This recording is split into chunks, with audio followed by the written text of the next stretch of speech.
കുറച്ച് ധനാഢ്യന്മാരും കുറച്ച് വഹാബി രാഷ്ട്രീയക്കാരും മുസ്ലിം രാഷ്ട്രീയത്തിന്റെ ചുളിവിലൂടെ കൊണ്ടുവരുന്ന തിട്ടൂരത്തെ അദ്ദേഹത്തിന്റെ അടുത്തെത്തിയാൽ ചവറ്റോട്ടത്തെ കുറിച്ചറിയും. കൊണ്ടേ കൊടുക്കാൻ തന്നെ പേടിണ്ടാവും. എന്തുകൊണ്ട്? അദ്ദേഹം ഇരുന്നാൽ ഈറ്റപ്പുലി പോലത്തെ ഒരാളാണ്. ശംസുൽ ഉലമയ്ക്ക് ശേഷം നമുക്ക് കിട്ടിയ ഏറ്റവും വലിയ സമ്പത്ത് സയ്യിദുൽ ഉലമയാണ്. അപ്പൊ ഇവരെ പ്രശ്നം എന്താ? ഈ ആളൊന്നും ഇല്ലാതെയാവുക. അത് ശൈഖുന ശംസുൽ ഉലമയുടെ കാലത്തുണ്ടായിട്ടുണ്ട്. അണ്ടനെന്നോ അടകോടെന്നോ വിളിച്ചിട്ടുണ്ട്. മനുഷ്യൻ അധപതിച്ചാൽ മൃഗമാകും, മൃഗം അധപതിച്ചാൽ ശംസുൽ ഉലമാകും എന്ന് സമുദായ രാഷ്ട്രീയത്തിന്റെ പേരിൽ മലപ്പുറത്ത് നിറങ്ങിയ വാരികൾ എഴുതിയിട്ടുണ്ട്, മാസികകൾ എഴുതിയിട്ടുണ്ട് ശൈഖുന ശംസുൽ ഉലമയെ പറ്റി. നമ്മളെ കുട്ടിക്കാലത്ത് നമ്മൾ കണ്ടതാ. ചിന്തിക്കണം. അതൊക്കെ ഇവിടെ നടന്നിട്ടുണ്ട്. ഒരു വേള മുദ്രാവാക്യം വിളിക്കേണ്ടി വന്നിട്ടുണ്ട്. വിശ്വപണ്ഡിത കേസരികൾ, ലീഗല്ലെങ്കിൽ അടകോടൻ, ലീഗായാലോ വിവരം വേണ്ട, കിട്ടും ടൈറ്റൽ മൗലാന. ഇതൊരു കാലത്ത് സുന്നികൾ വിളിക്കേണ്ടി വന്നിട്ടുണ്ട്. ശൈഖുനാക്ക് പിന്തുണ കൊടുത്തുകൊണ്ട് ശൈഖുന ശംസുൽ ഉലമയെ കണ്ടാ മൃഗം എന്നെ വരെ ലേഖനം എഴുതി വിട്ടു. എന്റെ അവരയച്ചു കൊടുക്കുന്ന തിട്ടൂരത്തിൽ വെപ്പിടില്ല. അതുകൊണ്ട് ഇവർക്ക് ഉദ്ദേശം ഒരു റബ്ബർ സ്റ്റാമ്പായ പ്രസിഡന്റും സെക്രട്ടറിയുമാണ്. അത് നടപ്പില്ല. ആർക്ക്? ചില വഹാബികൾ, മുസ്ലിം രാഷ്ട്രീയത്തിന്റെ മറവിലൂടെ നടക്കുന്ന വഹാബികൾ. അവർ ചിലപ്പോൾ തെളിഞ്ഞു വരും, ചിലപ്പോൾ ഒളിഞ്ഞു വരും. അവരെ നമുക്കറിയും. ഓടരുതമ്മാവ ആളറിയാം എന്ന് പറഞ്ഞു പണ്ടൊരാണ്. നമുക്കറിയാം അതൊക്കെയാണ്. ഇപ്പോൾ നമ്മൾ പറഞ്ഞിട്ടില്ല, പക്ഷെ പറയേണ്ടി വന്നാൽ പറയും. പറഞ്ഞാ പിന്നെ നിങ്ങൾക്ക് മഹീസ് എന്ന് പറഞ്ഞ പോലെ രക്ഷപ്പെടാൻ സ്ഥലം ഉണ്ടാവില്ല. നമ്മക്കവരെ അറിയും. ഓടരുതമ്മാവ ആളറിയാം എന്നൊരു വാക്കുണ്ട് സാഹിത്യത്തിൽ.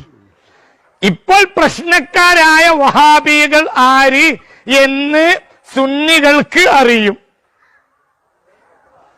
അവർ വഹാബി പ്രമുഖരായ രാഷ്ട്രീയക്കാരാണ്. പേരറിയും. പക്ഷേ കളിച്ച കളി പഠിപ്പിക്കും. അവര് പൊതു സ്റ്റേജിൽ വന്നാൽ പറയും മുസ്ലിം ഉമ്മത്ത്. വഹാബികൾ സ്റ്റേജിൽ പോയാലോ അപ്പൊ പറയും സുന്നികളൊക്കെ ഖുറാഫികളാണ്, നിങ്ങളാണ് നവോത്ഥാന നായകന്മാർ. അങ്ങനെയുള്ള ഉമ്മണി വലിയ പ്രഭാഷകന്മാരുണ്ട്. പ്രഭാഷണത്തിൽ ഞാൻ സുന്നിയാണ് എന്ന് പറയുന്നതിൽ വഞ്ചിതനാവണ്ട. ഇപ്പോൾ വലിയ വലിയ സമ്മേളനങ്ങളിൽ ചില വഹാബിയിൽ സുന്നിക്കുപ്പായം ഇട്ട് വന്ന ആളുകൾ പറയും ഞാൻ സുന്നിയാണ്. അതേ ആളുകൾ മായ്ച്ചു കളയാൻ തൊട്ട് ഇന്നലെ വഹാബി സമ്മേളനത്തിൽ കയറി പറഞ്ഞിട്ടുണ്ട്, എന്ത് ഞാൻ ഖുറാഫികൾക്കെതിരാണ്, സമസ്തക്കാർ ഖുറാഫികളാണ്, നമ്മളാണ് ഇവിടെ നവോത്ഥാനം കൊണ്ടെന്ന്, നമ്മൾ വഹാബികളാണ്. കടപ്പുറത്ത് കൂടുതൽ ആളുകൾ കണ്ട പറയും ഞാൻ സുന്നിയാണ്. നമുക്കറിയാം ഇവിടുത്തെ സോക്കലുള്ളവരൊക്കെ ചങ്കന് ഒച്ചുണ്ടാക്കിയിട്ടുണ്ടെന്നും വിടും എന്ന് വിചാരിക്കണ്ട. സുന്നികൾ ഉണർന്നു. സുന്നികളെ വിഡ്ഢികളാക്കൽ നടക്കൂല. വഹാബികളെ നിങ്ങൾ താലോലിച്ചോളൂ. പക്ഷേ വഹാബികളെ താലോലിച്ച് തെറ്റായിപ്പോയി എന്ന് പറഞ്ഞ് നിങ്ങൾ മുട്ടോളം താഴ്ന്ന് കരയുന്ന ദിവസം വരമുണ്ട്. എഴുതി വെച്ചോളൂ. കാരണം ലോകത്തെ ഒരു ജനതക്കും വഹാബികളെ ക്ഷമിക്കാൻ കഴിയില്ല. അത്ര വലിയ ടെററിസ്റ്റാണ് വഹാബിസം. വലിയ പ്രയാസങ്ങളൊക്കെ ഉണ്ടാവും. പ്രസ്ഥാനമായിട്ട് മുന്നോട്ട് പോവുക വലിയ പ്രയാസങ്ങളാണ്. അപ്പൊ പല ഓഫറുകളും CM-ന്റെ അനുഭവം ഉണ്ടാവും, മറ്റേത് അനുഭവം ഉണ്ടാവും എന്നൊക്കെ പല വിവരമില്ലാത്തവർ വിളിച്ചു പറഞ്ഞിട്ട് ഞാനിപ്പോൾ പറയാൻ പോവുകയാണ്. അങ്ങനെ വല്ല അനുഭവം എനിക്ക് ഉണ്ടായിട്ടുണ്ടെങ്കിൽ, പിന്നെ ചന്ദ്രിക ഗാന്ധിക്ക് അനുഭവം ഉണ്ടായിട്ടുണ്ടെങ്കിൽ ഇതിനെപ്പറ്റി എഴുതുന്നവരായിരിക്കും വിളിച്ചാൽ മതി. ആയി തന്നെ മനസ്സിലായോ? ഞാനിപ്പോൾ അതുകൊണ്ടൊന്നും മുന്നോട്ട് പോകുന്ന ആളല്ല. ഞാൻ ഇതിനോടുകൂടി തന്നെ മുന്നോട്ട് പോകാം.